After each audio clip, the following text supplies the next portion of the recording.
حسین school سے واپس آنے کے بعد اپنے دادا کو سلام کرنے ان کے کمرے میں گیا تو دیکھا دادا جان ایک کتاب پڑھ رہے تھے۔ السلام علیکم دادا جان۔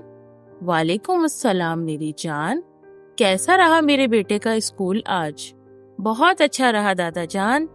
آپ کون سی کتاب پڑھ رہے ہیں آج؟ حسین، میرے پیارے بیٹے، آج میں امام حسین علیہ السلام کے بارے میں پڑھ رہا ہوں۔ امام حسین، مجھے بھی بتائیں۔ ہاں میرے بیٹے حسین، تمہارا نام بھی ہم نے انہی ہستی کے نام پر رکھا ہے۔ کیا واقعی دادا جان؟ اب تو مجھے آپ ان کے بارے میں بہت کچھ بتائیے۔ ضرور میرے بیٹے، ہمارے پیارے نبی صلی اللہ علیہ وآلہ وسلم کی پیاری بیٹی بی بی فاطمہ زہرا کے 2 بیٹے تھے، امام حسن اور امام حسین۔ دونوں ہمارے نبی صلی اللہ علیہ وآلہ وسلم کو بہت پیارے تھے اور آپ نے ان کی تعلیم اور تربیت خود کی تھی۔ ایک مرتبہ نبی صلی اللہ علیہ وآلہ وسلم نے فرمایا، حسن اور حسین میری جنت کے جوانوں کے سردار ہیں۔ حسین نے ایکسائٹڈ ہوتے ہوئے پوچھا، دادا جان اور بچوں کے سردار کون ہوں گے؟ دادا جان مسکرائے اور کہا، بیٹا جنت میں سب جوان ہو کے جائیں گے، کوئی بوڑھا یا بچہ نہیں ہوگا، یعنی امام حسن اور حسین جنت میں ہمارے سردار ہوں گے۔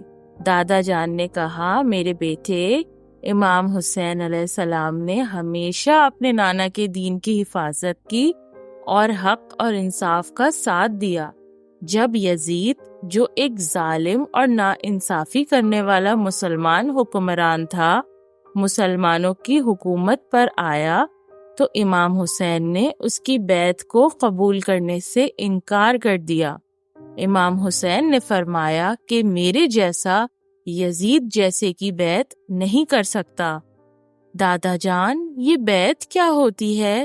بیٹا، عرب کے زمانے میں کسی کو حکمران ماننا اس کی بیعت کرنا کہتے تھے۔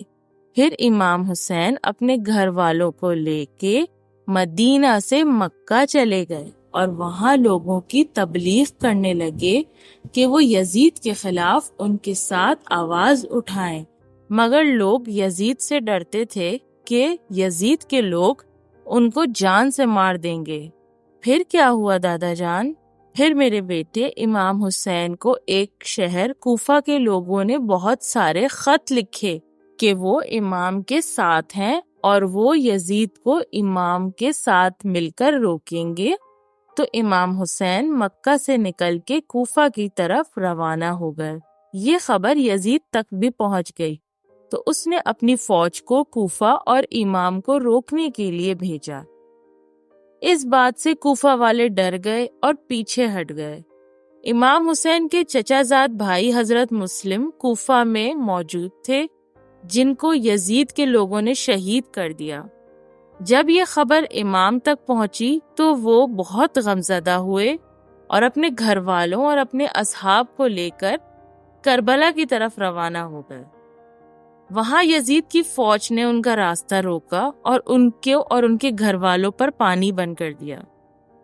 10 محرم والی صبح یزید کی فوج نے امام کے خلاف جنگ کی اور اس جنگ میں ایک ایک کر کے امام کے گھر والے، جن میں ان کے جوان بیٹے اور ایک 6 مہینے کا بیٹا اور ان کے بھائیوں کے بیٹے اور ان کے اصحاب شہید ہو گئے۔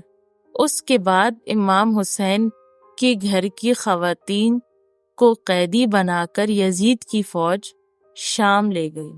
اس کے بعد مسلمانوں میں سے جن لوگوں نے امام کا ساتھ نہیں دیا وہ شرمندہ ہوئے اور دین کو یزید سے بچانے کی تحریک شروع ہوئی۔